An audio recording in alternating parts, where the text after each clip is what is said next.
Hello guys, welcome to another video. It's Kumo here, I'm Lisa for today. So today we're going to be doing how to catch sniper entries, right? So I'm just going to go with you through how we get sniper entries and how we can take entries on the market for this week and for the coming weeks. All right. So first of all, what we do when you want to catch sniper entries, the first thing we do is that we follow the basic market cycle, right? Let me just go over to the simple Forex SMC ebook, and then we're gonna go through that. Okay. Let me just show you the basic price cycle, right? The basic price cycle. So as it says, there's a very basic price cycle that occurs most of the time in the market. This price cycle will help you prove the fidelity of your entries and the overall direction of the market, right? So first of all, what we look for is a market break or a market shift, right? That's what we first look for on the basic price cycle. We look for the market break or the market shift, right? And then after we mark out the discounted or the premium zones. Depends on if we're buying or selling. If we're buying, obviously we're going to look for the discounted zones, right? The discounted demand zones.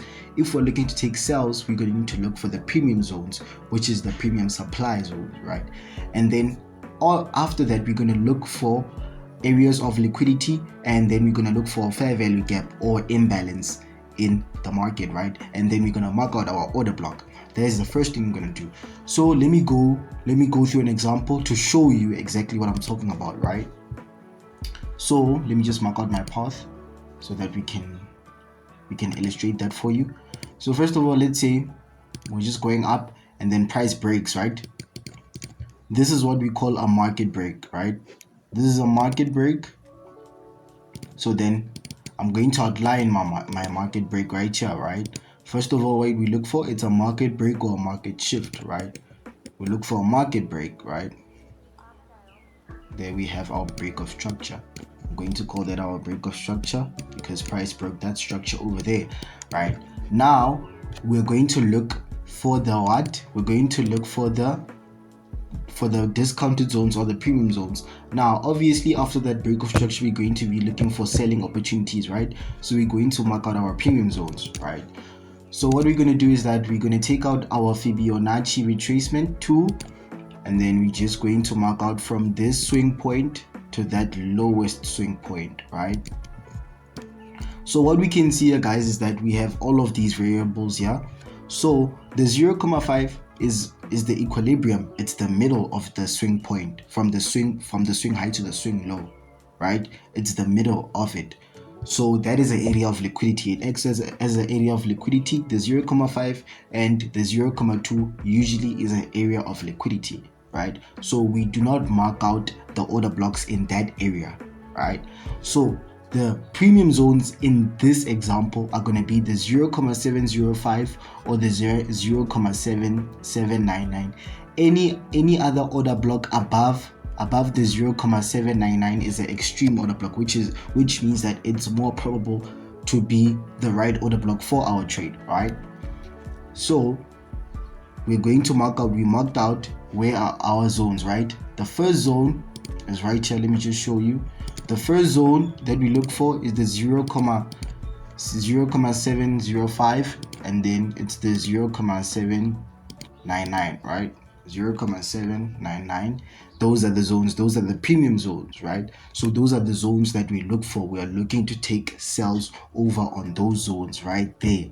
So now that we have marked out our premium zones, now we look for the areas of a fair value gap, or we look for areas of liquidity, right? So let me just give you an example. Let's say the market goes up, right? The market goes up. Let me just take out my path. The market goes up, right?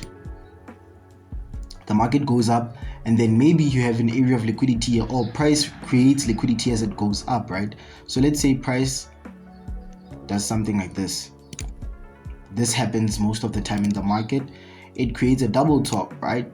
So for most traders, what most traders would believe is that on this area right here, it's time to sell. This is a trap, right? So let me just leave it right here. So it will go down a little bit to trick most of traders that the price is ready to sell, right? So let me just mark out that liquidity right there. Let me just mark out that liquidity right there. Let me take out my arrow right there. So this acts as an area of liquidity, right? This is an area of liquidity right here.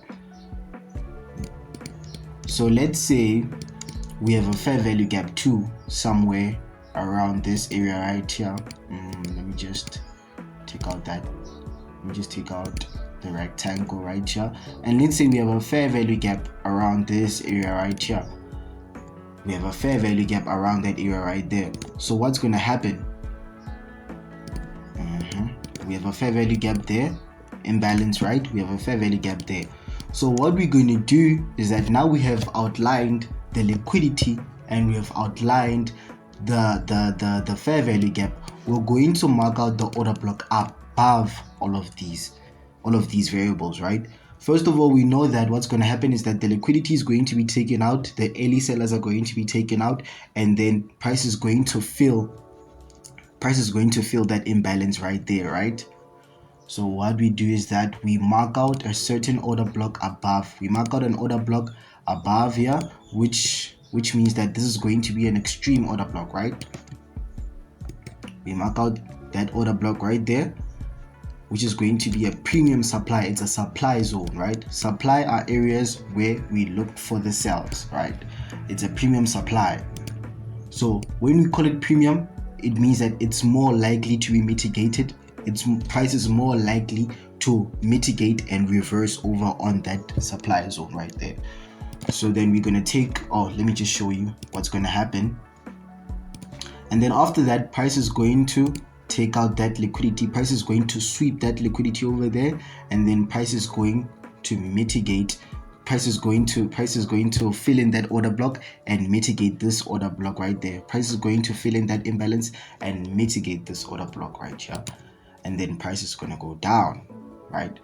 So this is one of the basic setups where you can catch a sniper entry, right? You follow the basic price cycle. What is the basic price cycle? You look for the market break or the market shift, and then you mark out your discounted or your premium zones. You look for areas of liquidity or a fair value gap, and then you mark out your order block, right? That is the basic price cycle, right? So the second thing you could do to catch, okay, let me just make an example for the buyers, because some of you might be confused, right? Let me just make for the buyers too. So let's say for an example, I'm going to do for a market shift right now, because I did the break of structure. So let's say we were going down all along. We're going down in the market. We're going down, right? And then we have, what is this? A market shift, right? Indicating that price is ready to reverse and go to the upside, right? So let me just do that. And then we're going to outline our market shift, right? Or our change of character. Most of you might know it as a change of character. Most of you might know it as a market shift, right? And then we're going to outline our market shift or our change of character, right? So we're just going to do this. We're just going to outline it there, right? That is a market shift or a change of character, however you call it. But just know that when price shifts from sell to buy or from buy to selling, it's called a market shift, meaning that the price reverses from its initial direction to another direction, right? And then what are we going to do next? What we're going to do next is that we're going to mark out the discounted or the premium zones. So what did I say? I said for the buys, we're going to look for a discounted zone, right? So let's go over to the chart there and let me show you an example, right? So we're going to take out our Fibonacci retracement tool, and then we're going to go from the low swing point to the high swing point right there, right? And then we know that the areas of discounted are the 0,705 and the 0,99, or any other area lower than that. It is a discounted zone, right? So those are the areas where price is more likely to reverse, right? So the area of 0.62 and 0.65 are initially areas of liquidity, and they're going to be taken out because most of traders, they place their trades on the 0.2 or the 0.5. They're going to be taken out, right? So you're going to outline it, and you're going to know that, okay, the areas where I'm looking to take the buys are the 0.705 and the 0.799 or any other area lower than that, right? So then you look for an area of a fair value gap or an area of liquidity. So most of the time, guys, what you might get is that there is already an area of liquidity somewhere there, right? Somewhere on that swing right there, there's an area of liquidity, right? You can mark it out. Let's say, let me make just for an example, there's an area of liquidity somewhere here. There's an area of liquidity, right? Somewhere around there, there's an area of liquidity, and then you have a fair value gap too, right? But I'm gonna just go through that now. Let me open my rectangle. Most of the times when price goes up impulsively, it leaves fair value gaps, right? So the price is really imbalanced, right? And then you have a fair value gap or you have imbalance right there, right? So you know that the liquidity is going to be taken out and you have imbalance right there, which is meant to be filled, right? But sometimes what the market does is that the market creates liquidity as it goes down to take out the early buyers, right? So price is going to come down, maybe create a double bottom over there.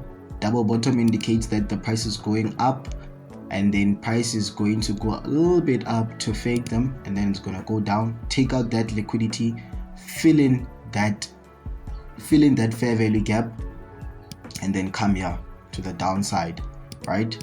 So once you've identified your liquidity and your fair value gap, you mark out your order block as it says, right? After you outline the liquidity and the fair value gap, you mark out your order block, right? So you're gonna mark out the order block below. If you're looking for the buys, you mark out the order block below the imbalance and the liquidity, right? Because you're seeking buys. So then we mark out a certain order block somewhere along this area right here, and then you're gonna call that a discounted demand. It's a demand zone. The demand zones are where we look for the buys, right? And then after that, price is going to mitigate that order block right there, and then price is going to go up, and then you're going to take a long position right there. You're going to take a long position right here, and then you just fix this, and then you're going to go up with the market depending on where is your target, right? Depending on where is your target, you might take it up there to the other points, or you might just take it to the high right there. It depends on you and your analysis, right? So then the market mitigates that order block, and then the market is going to go up, right? So it's very important that you know this basic price cycle. It's the market shift, or you look for a market shift or a market break. You mark out your discounted or your premium zone, and then you look for the area of liquidity and you look for imbalance, and then you mark out your order block. That is the basic way how to catch sniper entries, right? And to catch high probability entries, right? And then the next thing you're gonna look out for the candle behavior inside your order block, right? As price approaches your order block, you should always look for a fade of momentum. A fade of momentum is very important because it will show you if price is ready to reverse, right? So let's say, let me make it in this example, right? Let's say price comes impulsively down, right? And gives you strong candles, not giving you any fade of momentum. That might mean that price doesn't respect the setup and price is just going to go down more. So you should always look for a fade of momentum as price approaches your order block, right?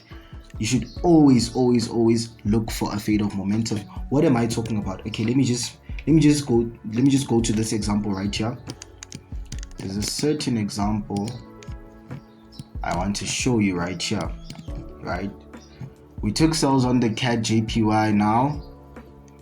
Okay, let me just show you. Let me just remove that. I'll put it back later, right? As you can see, guys, as I said, right, on this trade, I can show you the basic example on how to catch a sniper entry, right? First of all, we had that shift right there. We had that market break right here. After the market break, I'm just call it a break of structure. Yes, after the market break, what did I say, guys? I said you must look for the area of the premium zone or the discounted zones. So now obviously we're going to be looking to sell, so we're going to be looking for the premium zones, right? We're going to be looking for the premium supplies, right? So if you go from this swing point to there with your Fibonacci, you can see that my order block that I have outlined, the premium supply that I've outlined here, it's on the 0.99, which means that it's a premium zone, right? And then what did I mark out? I marked out the area of liquidity. You can see here there's a double top here, indicating that price is going to sell. What did price do? It swept there. It took out that liquidity over there and then mitigated this order block right here. So this is just a basic example of what I've been telling you throughout this whole video. You look for the fair value gap, or you look for the area of liquidity. There's always going to be liquidity. I cannot always, but most of the time there's always going to be an area of liquidity, right? So you look for the area of liquidity there. So as you can see, we marked out our area of liquidity. Our area of liquidity was taken out, was swept, right? So what do I mean by a fade of momentum, guys? Now we're on our one hourly chart. As price was approaching our order block, what did it do? Price came up impulsively, swept impulsively, and then as it entered our order block, it slowly faded momentum, right? As you can see, this is a fade of momentum. It doesn't have momentum to push up, indicating to us that our analysis might be right, and then we might be taking sales on this order block right here. So always you must look for the candle behavior inside. Look out for the candle behavior inside your order block to understand if price is going to respect it or not.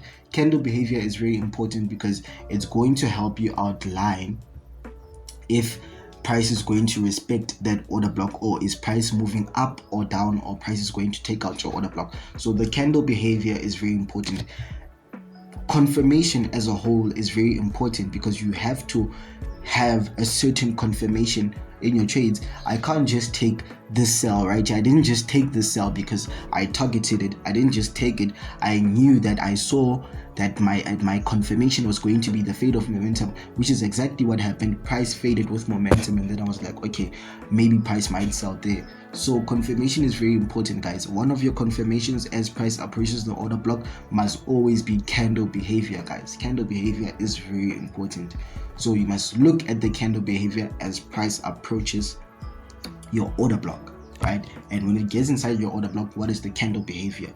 So always seek a fade of momentum, right? So the next thing we have to outline, the last thing on how to catch the sniper entry, is that you have to move to a smaller time frame, right? As price approaches your order block, move to a smaller time frame. So what do I mean by that? So let's say you can see that price approached my order block here. You can see price is playing around here. So I move to my 5-minute chart, right? I move to my 5-minute chart, and then I look what's going on the smaller chart, right? As you can see on the smaller chart, you can even take entries here. It can even be a confirmation, because what we had here first was that first market shift right there, because price broke, it was going up and then broke below, indicating to us that that is a first market shift right there, right? And then after that market shift, what did we outline, or what happened here? After that market shift, obviously you're going to look for your premium or your discounted zones, right? And then you're going to look for areas of liquidity inside, right? So first of all, you can see the areas of premium there. You can see the premium areas right there, right? You can see where price went to the extreme areas, right? So let's look if we can identify any areas of liquidity or a fair value gap. Let me just go to the 1-minute time frame. If I can check my 1 minute time frame, I don't see any areas of liquidity whatsoever. I don't see any areas of firm liquidity. Like, if I can say, like, I'm confirming there's an area of liquidity in that zone, I wouldn't say I can see any areas of liquidity right there. So as a trader or as a SMC trader, you would identify and you would see that this is an unmitigated zone right here, right? If you can go to the 15-minute right there, you can see that there's a zone here, there's an unmitigated order block right there, right? But this just comes with expertise, guys. This just comes with expertise, and as you go on and trading SMC, you will be able to identify these, right? And then you can see that price mitigated here and then slowly reversed. So it's very important to see what's going on in your candle, in your order block, in the smaller time frames, right? You can even take trades there, or you can get confirmations on your smaller time frame too. It's very important, right? So guys, always when you want to catch a high probability trade with SMC, you follow the basic market cycle, you look for the candle behavior inside your order block, and then you move to a smaller time frame to look what is price doing inside the smaller time frames as it approaches or as it is within your order block, right? You can even catch entries there, you can catch scalps there. So that's very important. Let me move back to the 1 hour chart. So as you can see, guys, we are currently taking sales on the CAD JPY. We'll just see how it goes. I think this week is NFP week. It depends if they say they're going to do it next week or this week, but the Friday is going to be on the 1st of, it's going to be the 1st of, what's this, September, right? So maybe they might do it on that Friday, or they might do it on next week Friday. We're just going to have to wait and see what goes on, guys. But yeah, guys, I hope you learned something from this video. If there are any questions based on this video or something that you are confused with, you can just ask me on the comments, or you can go to the Simple Forex community. You know, we have a Simple Forex community. You can go to the Simple Forex community and ask any questions based on this video or based on what I have taught in this video, guys. So yeah, guys, I hope you like, share, and subscribe, and then I'll catch you in the next video. Thank you.